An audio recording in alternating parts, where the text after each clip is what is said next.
Hoje tiramos o trauma do Domênico com o futebol.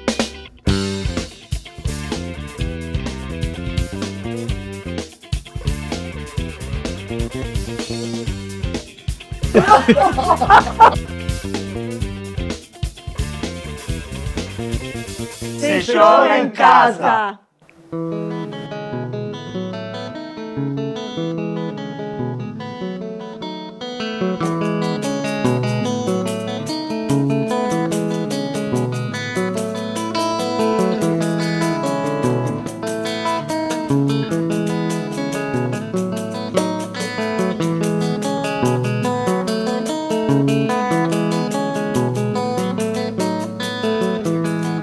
A lembrança minha que passa é a saudade que te abraça.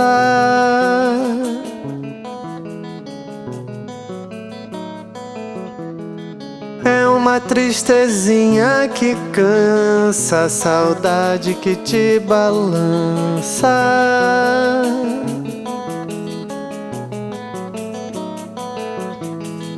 É do tempo da vovó, eu ficava muito só quando olhava pra você. Paciência de filó, procurava seu amor, era vidro e se quebrou. Dê a mão pra menina, ela dorme tão bem. A saudade que passa não acorda o neném. Foi só saudade. Só saudade. Só saudade. Só saudade. Foi só saudade. Foi só saudade. Só saudade. Só saudade.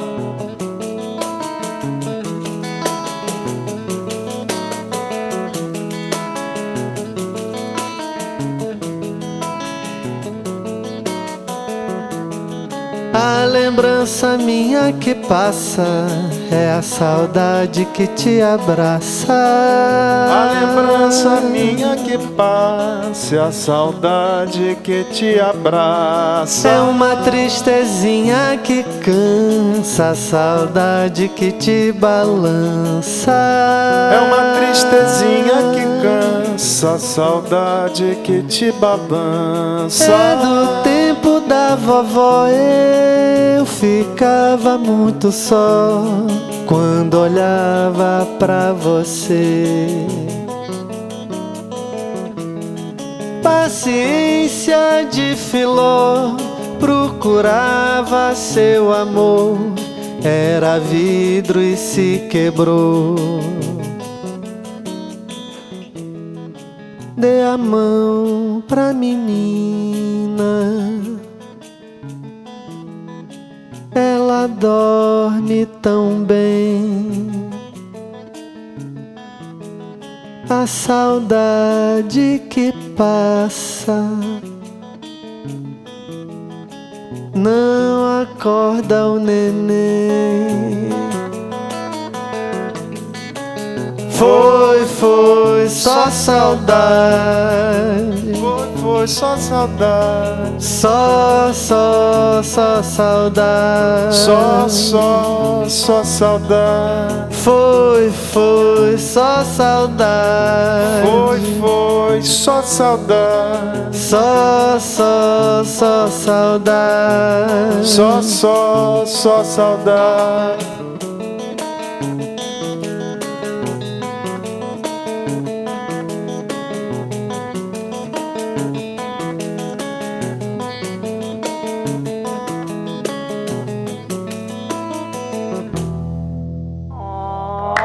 Podemos aplaudir todos. Por favor, te pido. Sejam muito bem-vindos a Se Joga em Casa Idos. Só saudade. Só saudade. Que beleza. Só Que saudade. lindo, hein? Moreno, Domênico. Acho uma coisa linda. Obrigada por começar assim. Están en Madrid, están felices, están en un mundo paralelo. ¿Cuál es el mundo paralelo de Domênico? ¿Cuál es el mundo paralelo de Moreno? O mundo paralelo é um lugar bom, é isso aí, é um lugar de espaço para ter felicidade, para ter tranquilidade, para ter brincadeira, para ter música. E a gente habita esse mundo construindo ele, né? A gente constrói tocando, cantando, dançando, e dentro dele a gente é feliz. Oh, que lindo. É. E você, Domênico? Eu vou seguindo cada pegada que ele faz na areia, eu vou tentando encaixar o pé ali. Na verdade, essa trilha aí é a própria música, né? A gente vai atrás, a gente vai indo atrás. Lindo que você falou, a gente, sobretudo nesse momento do mundo também, né? Essa questão de encontrar um lugar para ser feliz. E não adianta procurar esse lugar no mundo externo, né? Você encontra esse lugar no mundo de dentro, né? E constrói Ser ele feliz. externamente E fazendo. constrói. Claro. Vocês vêm de uma história muito legal, né? E que tem a ver com a ajuda, com o famoso +2, +1, os discos e cada um de vocês por separado. Eu acho que é uma belíssima mensagem para esse momento de tanta hostilidade, como falava Sol. Como foi essa construção entre todos os integrantes, por mais que hoje estejam vocês dois? Foi exatamente assim. Eu liguei para eles para pedir ajuda e eles também me ligaram para me pedir ajuda e a gente se ajudou. A gente fez o que a gente tinha prometido uns para os outros. O Cassim me falou uma frase tão engraçada, ele falou assim: o Cabola Tequila grava os meus rocks, né? Os meus sambas, o Tony Platão gravou. O que eu faço com os meus boleros? E ele gosta muito de bolero, É. né? Ele tem essa coisa. Me ajuda a gravar os meus boleros. Eu falei, claro, Cassim, vamos gravar os seus O boleros. bolero e o samba canção, eles são Total. muito próximos. Tá muito né? próximos, É, muito próximo. próximos. Esse nosso grupo, que é o +2, que começou dessa forma, a gente era uma turma maior, mas por uma questão do tamanho de um palco que convidaram ele para fazer um show em São Paulo, no Era Museu muito de Arte pequeno. Moderna. Era pequeno, então ele chamou a mim e o Cassim para fazer aquele combo ali. Mas nunca foi só isso. Essa ideia, essa banda era uma coisa que também mudava a figura central. Claro. E foi por acaso, tudo isso foi acontecendo, foi se impondo, né? E também era um negócio que agregava a gente, cada hora chegava mais um. Alberto Continentino a gente conheceu porque ele ouvia os discos, Isso. que é um músico extraordinário lá do Brasil, da nossa geração. E ele chegou, eu quero participar, eu quero tocar com vocês. Aí ele chegou no Brasil porque é muito estudioso, ele tem essa coisa de, já tinha ido para o Mali, já tinha ido para Cuba, ele vai estudar aquela linguagem ali do instrumento, os ritmos. E aí chegou no Brasil, foi tocar lá na escola de samba, no Império Serrano. Uau. Tal, e colou na gente. E aí entrou também, né? E traz algo, é interessante isso que vocês estão falando, porque uns nascendo na Bahia, outros no Rio, vem um de Montpellier. É um pouco isso, né? Essa constituição de mundo que a gente quer. Como é isso ao longo da música de vocês e como isso é importante dos seus contemporâneos, que vocês têm muito isso, né? Trabalhar nesse... Eu não sei trabalhar se não for em grupo, se não for com prazer, né, com amizade. Eu só acredito que o que quer que eu faça vai ficar bom se eu tiver com os meus amigos. E o amigo não depende de onde nasceu, não depende de que escola estudou, depende da gente interagir bem, da gente estar aberto, da gente se entender. E a gente vem se entendendo há décadas. Coisa linda. E a gente teve a sorte também de estudar numa escola que valorizava... Exatamente. Essa coisa, não tinha esse negócio do professor estar ali em cima de um... Que escola era? Escola Senador Correia, ela durou pouco tempo, assim, era um colégio... Experimental, experimental, mais construtivista. construtivista. Os trabalhos não eram individuais, muitos trabalhos eram coletivos, a gente formava grupos, e o professor ia visitar os grupos, ia debater ali. Meio Paulo Freire, vejam. Com certeza tem a Claro. ver com Paulo Influência. O Freire. grande Paulo Freire. Você antes citava esse primeiro show naquele Museu de Arte Contemporânea, estamos justo na EIDOS nesse momento, que você também vem da arte, ou seja, está sempre ligada à arte. E foi o primeiro show de Moreno? Eu acho que sim, Moreno, não foi assim? Foi o primeiro show, Tem uma coisa de timidez, né? Essa coisa de, em algum momento, falar eu vou. E como foi isso? Eu era tímido, mas eu me curei. Ou você assumiu e abraçou isso? Não, eu fui descobrindo, né, com a ajuda dos meus amigos, com a ajuda da cultura, que a timidez é uma questão que tem que ser superada. Porque a gente foi feito para se comunicar. Os nossos veículos são veículos de comunicação, os nossos corpos são feitos para se comunicar.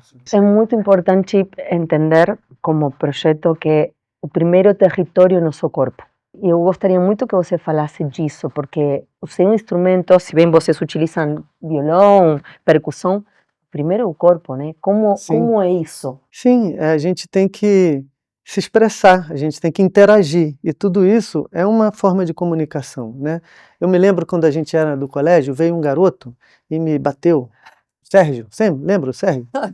Ele veio assim, muito agressivo, né? Tem uns meninos agressivos. Sim. E ele me bateu. Incapacidade de comunicar. E a gente não batia em ninguém, a gente não brincava de pancadaria. A gente não gostava desse tipo de brincadeira. A nossa brincadeira era musical, era Mas tu já gostou inventiva. de negócio de luta e tal? Não, treinar judô, treinar Mas não jiu-jitsu não tem claro, nada a ver questão. com bater Bater. nas pessoas. Não. Pelo contrário até. Mas aí o garoto me deu uma pancada, doeu, e eu não estava esperando. E a primeira coisa que veio na minha cabeça é, ele quer me dizer alguma coisa. Isso é uma forma de comunicação, ele não tem outra, pobrezinho. Ele está preso em algum lugar que a única comunicação que ele tem é dar uma pancada. Nossa. Mas ele está usando o corpo dele para se comunicar de alguma forma. E eu entendi isso e acolhi, acabei ficando um pouco amigo dele. E ele foi se acalmando, né? Porque é uma forma de comunicação. É cruel, é brutal. Sim. Mas ele está usando o corpo para tentar entrar em contato com alguém. Mas, obviamente, quando você vê alguém dançando, você entende que ela está se comunicando com muito mais gente, consigo própria, e com muito mais elementos rítmicos, musicais que estão sonoros, e com as pessoas aquilo é uma expansão da comunicação que você fala, opa, Total.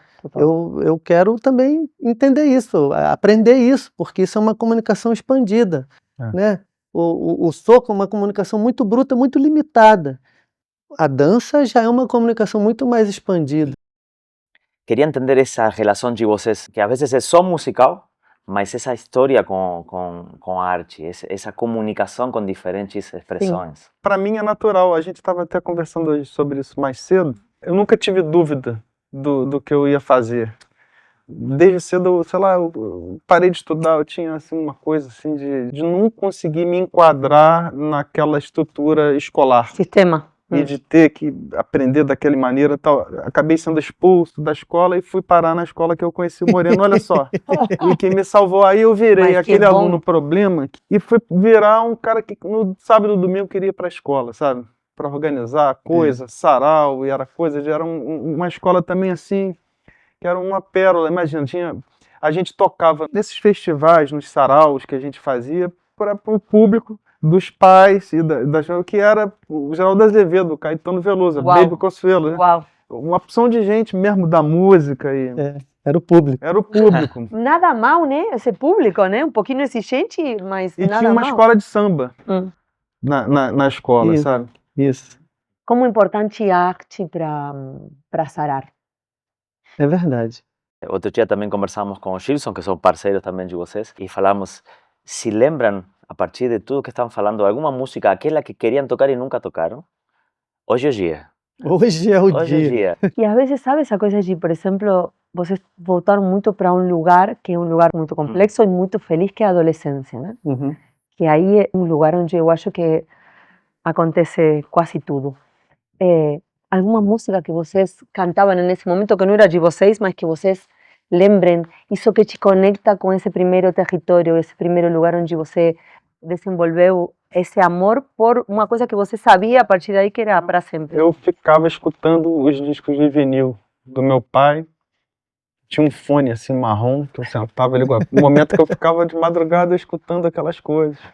E aí foi o Paulinho da Viola. Essa música eu aprendi naquela época ali. O AMOR. AMOR, amor. Uau, que lindo!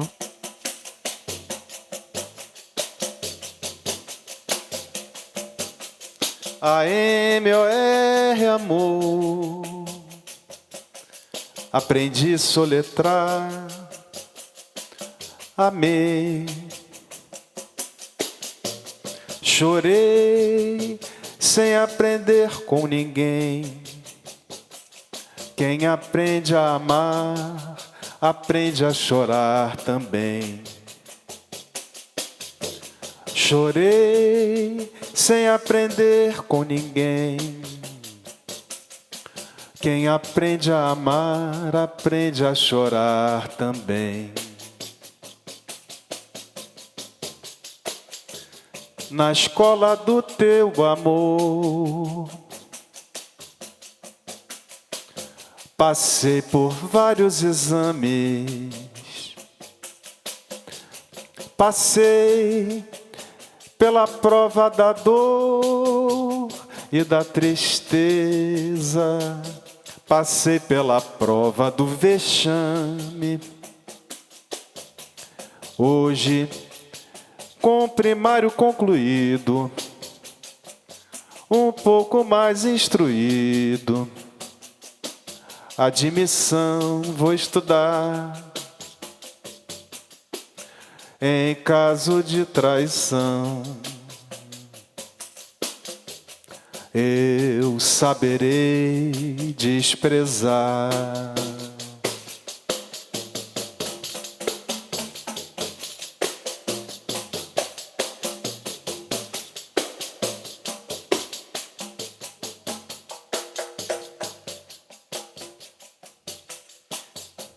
Se você chegasse a tal conclusão dos fatos, não abriria a boca só para dizer tolices. Quando eu lhe dava do chapéu até o sapato, e garanto que isso você ainda não disse. Hoje você vive por aí me difamando, que sou hipócrita, cruel, sou tudo, enfim. O que é de bom é só você, ai, ai. E o que é de mal é só pra mim. Não me importa que digam lá de mim o que quiser, mas na verdade eu sei honrar meu santo nome de mulher. Se dizem por aí tudo de mim que eu não presto, mas para ganhar meu pão eu ganho honesto. Ai, gente! Ahora está querendo estar no Brasil, Agora eu né? estou querendo pegar o avião. Água de coco, cervejinha gelada. Meu Tá com Deus. saudade, eu te conheço. Aí falando de mulheres. Falaram de mulheres, eu sei que você muito também, dos seus mundos paralelos é a poesia. Eu falo seus amigos invisíveis, né? Os poetas, os escritores, as escritoras, são essas amigas que te salvam momentos de uma solidão que pode ser muito cruel ou pode ser muito prazerosa também. E dos poetas preferidos nosso, Juan Gelman, numa das suas poesias fala: e se Deus fosse mulher? O que acham dessa frase de Juan Gelman?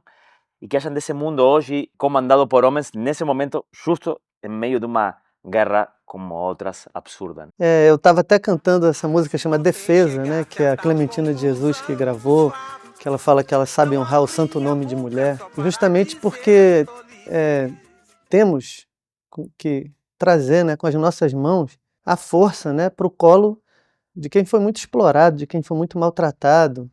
E as mulheres, de uma forma geral, estão nessa esteira dos maltratos da sociedade masculina, patriarcal. E a gente tem que fazer isso com carinho também, né? E com força. Porque se a gente deixar simplesmente do jeito que está, os meninos ficam brincando de fazer guerra. Os meninos não, os monstros disfarçados de humanos. Pois é, estamos mas- rodeados. Eu fico sempre espantado, quem é que faz isso, né? Quem é que vota nessa pessoa? Quem é que aperta esse botão?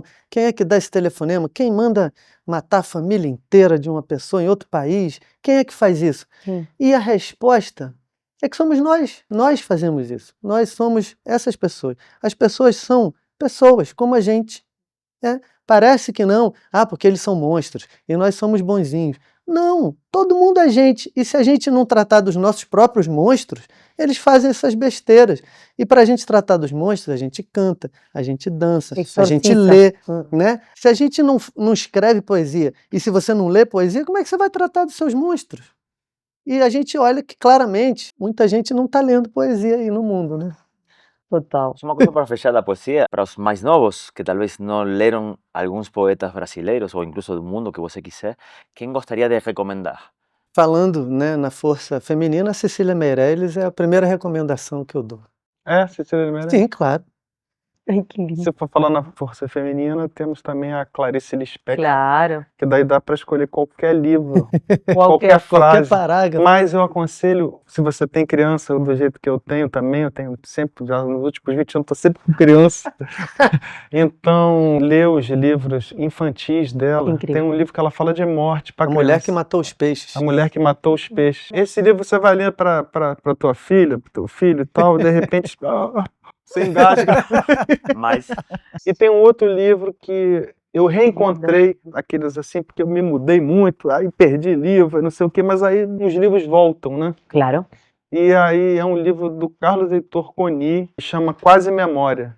Você leu esse livro? Não. vamos a ler. Vamos a Eu ler. também, É né? bonito, porque a relação dele com o pai já tinha morrido, quando ele recebe uma encomenda, e ele reconhece ali, do jeito que amarrou o barbante do papel, o jeito do pai que amarrava o barbante. Senhora. E aí ele fica com medo de abrir aquilo e ele E vai, descobrir um aí vai monte de lembrando da vida toda dele com o bom, pai. É bom. bonito demais. Também tem muito a ver com reconhecer de onde que a gente vem, né? Ancestralidade. É, a gente que vem linhagem. da América Latina, por exemplo, Pois é, cara. a gente tem muita condição de conexão direta com essa força da natureza, né? Isso aqui é uma força da natureza que Não, vem total. desse lugar. E muitos países europeus e muitos países perderam. A Espanha não, a Espanha Tá é... conectadinha. Mas tem lugares que perdeu essa conexão. É muito tempo de ditadura, muito tempo de igreja católica. Não morre, estão enterrados, estão ali, alguma hora ele ressurge, né? E a gente está vivendo, acho, muito um momento de que muitas coisas estão ressurgindo, assim, Muita. por debaixo da terra. Muitas, muitas. Inclusive o poder das mulheres, né? Claro. E falando dessas conexões, como é a sua conexão com a Espanha e como é essa conexão com a Argentina ou os países que vocês lembrem assim desses seus influências, pode ser, mas também parcerias, né? A gente teve uma sorte, né, na América Latina, que foi, na verdade, um acidente político horroroso. Todos os países da América Latina entraram em um sistema, num regime ditatorial. Hoje em dia a gente sabe que patrocinado, né, por outros países Sim, mais poderosos, sim, mas por enquanto. com essa questão houve uma movimentação interna entre países. Então nós temos amigos chilenos, amigos argentinos que estavam fugindo, as ditaduras deles estavam piores do que a nossa. Isso. Então a gente desde pequeno estudou com colegas do Chile, da Argentina, conhecendo de perto assim pessoas do Peru e Venezuela, Colômbia. A gente teve essa sorte de crescer com amigos do coração que são desses países. E me lembro que já na adolescência, quando as ditaduras foram acabando, fui conhecer a Argentina, junto com os meus amigos argentinos, a Tatiana Miguel, e foi impressionante entrar em contato com essa parte da América Latina. E até hoje, isso acontece de outras formas, através da arte, obviamente. Né? Primeiro através da amizade e depois através da arte. Eu amo a Argentina também, assim, desde sempre. A gente te ama, Domênico. Por A gente ama exemplo, vocês. A Argentina, cara, ela tem um negócio assim que é muito próximo. Eu venho de família italiana também, é pai de pai, né? É uma Maravilhoso. mistura danada de Claro. tudo, mas tem a parte de pai que vem de imigrante do sul da Itália. E quando chega na Argentina é como se fosse uma colônia de italiano. Não é, mas Sim. né, são Buenos aquelas Aires- lojas, chamei, aquela Sim. classe média, coisa que a gente não Sim. vê no Brasil também, que lá é muito interessante de ver, que é uma classe média gigante, né? Já Já tá diferente, Sim. eu sei. tenho que A dizer gente que teve isso lá. já tivemos classe média. vimos isso, Já vimos. tivemos. Pero es verdad que nessa construção que vocês estão falando, tem coisas que conectam com esses pais, esses avós, né? No final de contas, Latinoamérica é feita de povos nativos, de imigração, de a riqueza do Brasil inteira, e eu acho que uma das coisas mais potentes que tem o Brasil é a afrodescendência, que realmente eu acho que essa é a grande mágica dentro do nosso continente, menos mal. Porque isso que falamos dos europeus é muito Buenos Aires, só por falar da Argentina, é muito Buenos Aires, e pouco em alguns lugares. O resto, a Argentina é povo marrom, mas com uma cultura e uma política que foi levando tudo para lugar de não existência dessa outra realidade que era a maioritária. Tampar, né? Tampar essa... Mas, enfim, eu acho que a gente está nessa reconstrução de identidade constantemente, né? E a música, a arte serve para isso, para fortalecer, para fazer laços. O povo do Chaco, as tonadas mendocinas, a gente vai trazendo de volta essas coisas que ficaram escondidas, esquecidas. Temos uma base muito de folclore também, né? De tango. Falando de tango, eu gostaria muito que você, pelo menos um trechinho de tango. Ah, meu Deus! Moreno, dá um gole aí desse. Não. Dá um gole para ali na meia-luna. A coisa do tango é que o tango é uma coisa crudo, o tango está feito nas laterais das cidades, o tango não estava feito nas elites, o tango foi feito, todo assim, a voz, o erro, tudo isso é muito lindo também na nossa cultura. Lindo. Por que essa conexão com o tango? Por quê? Bom, música boa, e o tango era muito ouvido no Brasil, né? Tocava nas rádios, era meus pais conheciam de cor muitos tangos, toda a geração dos nossos pais ouvia isso diariamente. Inclusive algumas palavras que ficaram populares no Rio de Janeiro, inclusive no meio do samba e da malandragem, são palavras que vieram do tango, tipo otário. Total. Do lunfardo, né? Lunfardo. É quase um vocabulário inteiro, é como se fosse uma língua inteira. Mas o Domênico falou exatamente isso. Otário é muito bom, né? Muitas vezes as pessoas falam, o porteño é muito parecido com carioca, todo mundo malandro. Mas tem um compositor brasileiro, vocês conhecem com certeza, um preto gaúcho, Lupicínio Rodrigues. Não, cara. Você conhece com certeza.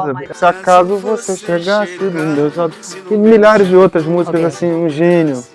E ele, como vivia em Porto Alegre, estava distante do Rio e de Buenos Aires. Você acredita que as composições dele iam para Buenos Aires, viravam tangos de sucesso, iam para o Rio e viravam samba de sucesso. É que, na verdade, essa ponte, né? E é interessante isso. Há muito tempo eu fiz um trabalho que chamava Negro, que foi pouco a identificação da cultura, da musicalidade africana, negra, não só em Portugal com fado, sino em Brasil com samba, e na Argentina com tango. Isso atravessa tudo, gente. Chega a todos nós. Por isso é tão importante a percussão. Por isso também é tão importante, por exemplo, o tangueiro, ele toca o violão de jeito muito percussivo. Né? Sim. Então, aí vem toda essa questão da origem. Né? Olha como vou chegar ao tango, de a pouquinho. Olha como vou chegar ao tango. Porque falando, aqui tem um instrumento, olha, tem. Um instrumento que tem, se falamos de tradição e falamos de pertencimento e casa e raiz, conta a história desse prato. É um prato da casa da minha mãe. Era onde a gente comia, não é? Pô, quando tinha almoço lá, o almoço lá é sempre muito bom, mas tinha dias que era tipo festa, almoço para chamar as pessoas. Era essa almoço aí, eu olho para isso e já fico com fome.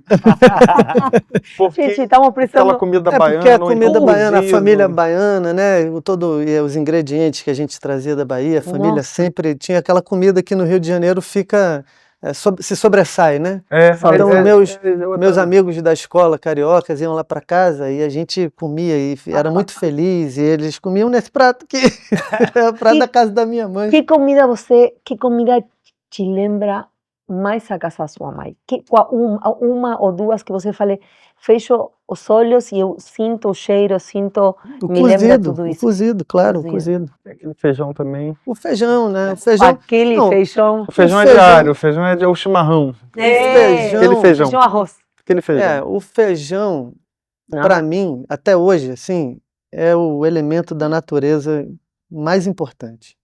Quando eu penso assim, Deus inventou o feijão. Primeiro, Deus inventou o feijão. Depois ele foi criando as Que outras parece, coisas. es como un feijón, un feijãozinho es medio, É, né? é. O ser, O embrião básico de Exato. tudo, para mim, é o feijão. Para você ver como eu sou. que alimento incrível, né? Que É. alimento ¿Y incrível. cuál es la música que representa ese prato? A música que representa esse prato. Eu era adolescente e ficava em casa tentando aprender a tocar esse instrumento. Porque a gente olha para um prato e uma faca de cozinha normal, tal, e a gente vê, eu via meu avô, minha avó, minhas tias tocando prato e faca, e eu achava que era simples, que era só pegar Nada, e fazer nada. assim. E quando eu cheguei em casa, peguei o prato e faca na casa da minha mãe, esse aqui, na verdade era outro, porque o outro eu quebrei. Quebrou, eu ¿no? quebrei Un alguns debe- já. Claro, alguno debe ter quebrado, si no. Quebraram vários. Eu vi que não era tão fácil. Então eu fiquei treinando, como todo músico faz. Fica um tempo em casa, ninguém vê, mas você fica ali dias, Tem uma semanas, coisa de meses. raspar a borda do prato no chão? O esmalte, não no chão não, na própria faca, no próprio Ah, tocar, sim, né? sim. O esmalte, ele é muito liso. O contato da faca com o esmalte não sai muito Claro. som. Mas a Sí, o material. porcelana, Porcelana. ela é mais áspera. Claro. E tem um sonzinho. E aqui, ó. Sí. Nossa! Então, quando você começa a tocar o prato, ele está todo esmaltado, ele está todo com esse som aqui, que quase não tem. E aos poucos o esmalte vai gastando. E aí você vai chegando na porcelana. Então o prato ele demora um tempo para ele chegar No ponto. no ponto. Quase como as pessoas. Também. O vinho, gente. E é um tempo suficiente para você ficar treinando, porque você precisa treinar, né? É um instrumento complicadinho e tal. E aí, nesse tempo que eu estava treinando, eu ficava cantando umas músicas que eu conhecia lá de Santo Amaro, uns sambas, e o repertório acabava. Eu lembrava 10, 15 músicas de Santo Amaro, o repertório acabava, mas eu ainda queria treinar mais. Aí eu comecei a inventar os meus próprios sambas. Coisa mais linda, cara. Que coisa Que mais se pareciam linda. com os sambas Claro. de lá. Claro. E começou a aparecer essa... E a mão foi começando a saber tocar esse instrumento. A gente podia fazer uma música inédita, já que... E aquela é boa, Aquele samba. aquela sua com seu pai? Não, a sua comigo. Nossa. Eu amo esses dois, esse Tem essa inédita aí, que é um sambinha.